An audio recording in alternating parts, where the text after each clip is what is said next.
E a gente continua falando um pouco sobre ele também. Pelo menos até o mês março, muitas bandas e blocos ainda devem levar foliões para as ruas.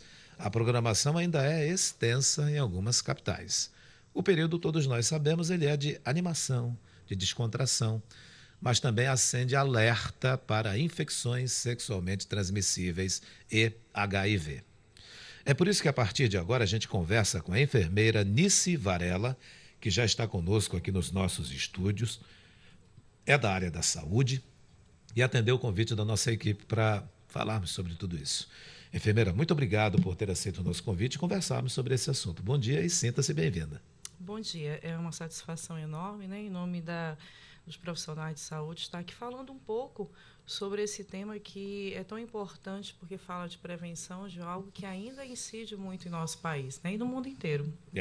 Bem, a gente quando olha que já estamos em 2020, quando a gente faz um resgate olhando para trás, quando foi descoberto o HIV, aquela preocupação com as antigas DSTs, hoje ISTs, né? A gente olha assim e diz assim, será que a população, nesse tempo de lá para cá, ela se tornou mais consciente quando vai brincar o carnaval e se prevenir? A senhora diria que sim ou não? Então, os dados informam que, nesse momento, há uma grande incidência de casos entre os jovens, né? Os jovens, eles acabam esquecendo o uso do preservativo, principalmente nos períodos de festividade, como é o carnaval, haja vista que soma com o uso de álcool e outras substâncias psicoativas. O carnaval ele provoca uma aproximação social entre as pessoas, isso gera um interesse afetivo, sexual, muitas vezes até casual, e as pessoas acabam esquecendo o uso do preservativo, tratando isso de forma, né, secundária, não atentando que pode acontecer consigo o contato com alguém infectado. Os jovens, então, continuam um pouco displicentes. Exatamente. Os dados informam que hoje os jovens estão deixando, né, de usar o preservativo. Diante disso, o Ministério da Saúde estabeleceu agora, que foi dia 8 de fevereiro, a campanha, né, relativa à prevenção nacional, uma campanha nacional de prevenção às infecções sexualmente transmissíveis para jovens.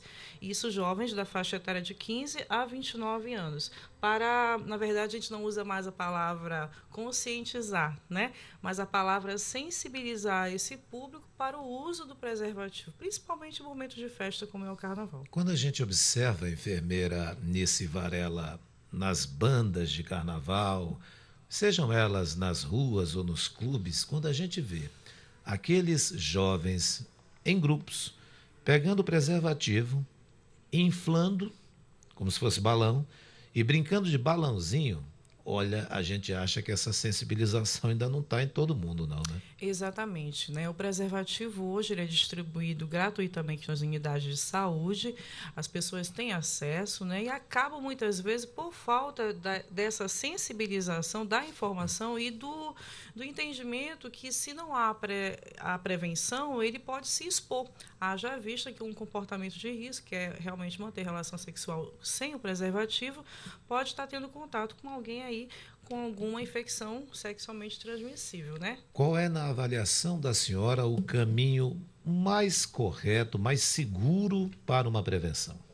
O caminho mais eficaz e seguro ainda é o uso do preservativo, que pode ser tanto preservativo masculino quanto feminino.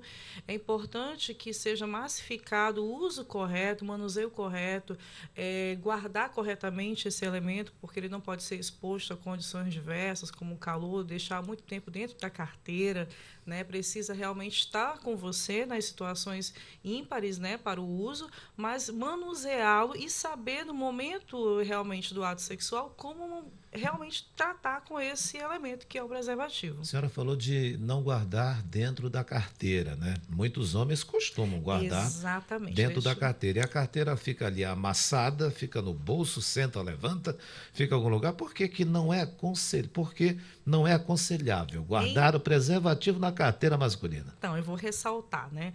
O importante é esse preservativo não ficar muito tempo dentro da carteira. Por exemplo, ele coloca hoje, fica lá vários, 30 30, né, 45 dias, 2 meses dentro da carteira, o calor, o manuseio como um impacto com outras superfícies pode estar danificando esse instrumento. O importante é que ele carregue consigo, mas não expondo há muito tempo em condições que possam danificar o elemento, né, que é o preservativo. O preservativo possui prazo de validade também. Sim, exatamente. Ele possui prazo de validade e precisa ser guardado, acondicionado em condições adequadas. Quais são essas condições adequadas? Então, ele não pode manusear durante muito tempo, guardar na carteira, que é o elemento de impacto, né, de contato de impacto, porque isso pode estar causando aí uma alteração no material do próprio preservativo. O importante é que ele mantenha consigo, mas, por exemplo, eu vou dar uma saída para uma balada, né? Eu vou sair para algum lugar, eu vou encontrar alguém, então eu já tenho que ter esse preservativo à mãos para o uso, mas não manter ele comigo diariamente, durante muito tempo, exposto a condições físicas que possam danificar, como impacto, né? Calor. O homem, por exemplo, ele coloca a carteira porta-cédulas no bolso de trás, senta em algum lugar, levanta, fica aquela esfrega por lá, pode danificar também o material? O importante, Patrick, também de ressaltar junto a isso, é que a distribuição desses elementos é gratuita.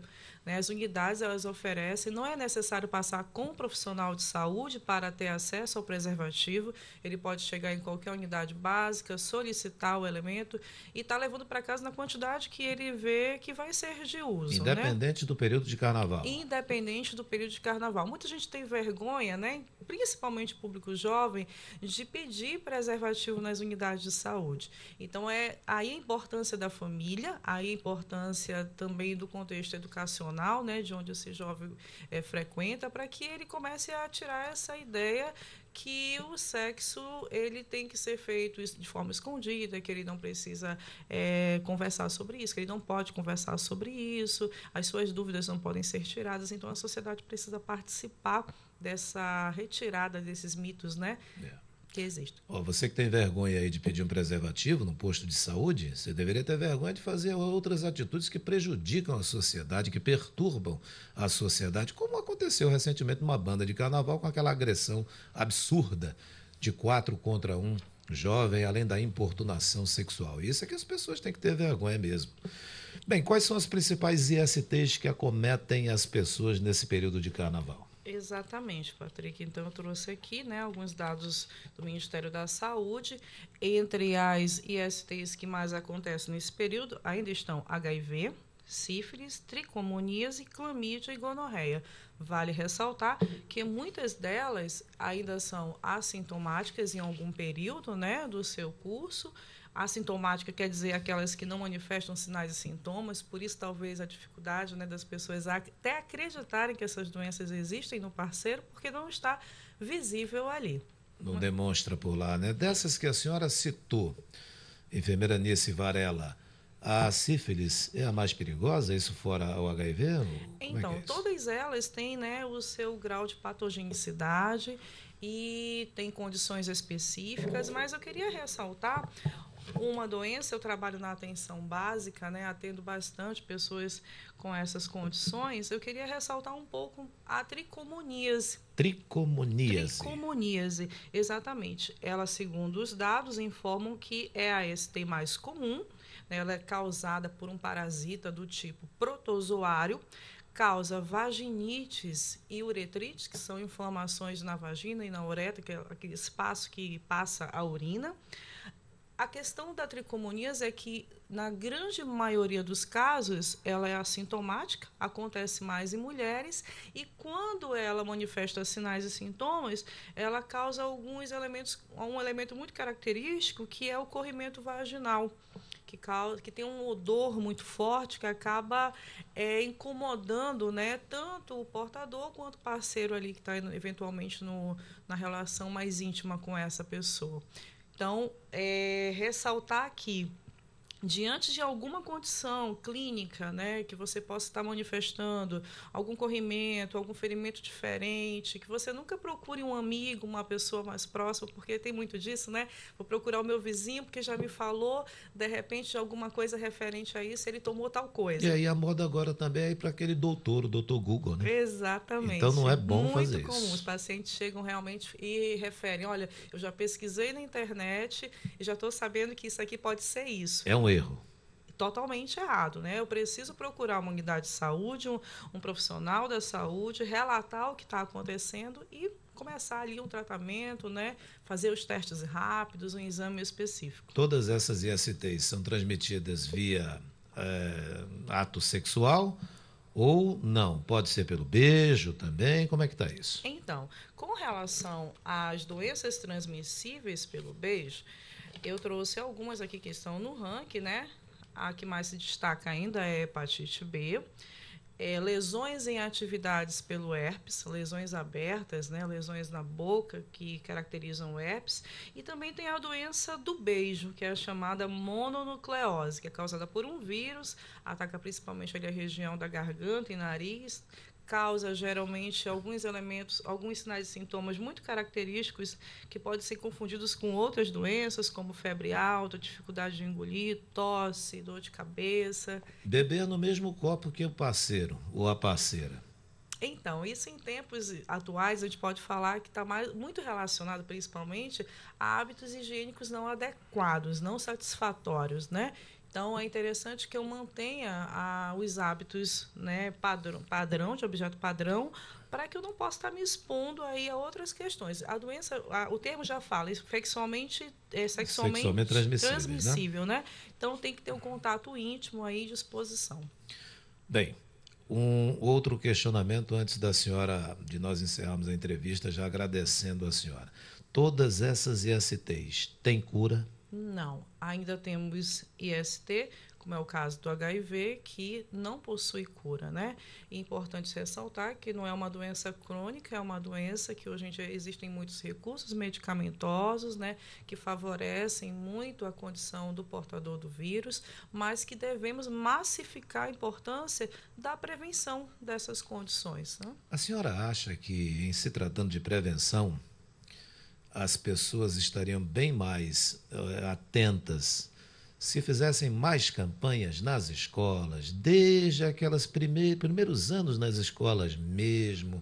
Eu iria até mais longe, sabe? Desde o jardim da infância, para começar a explicar de maneira bem interessante e a linguagem que a criança entende a importância dessas prevenções. Exatamente.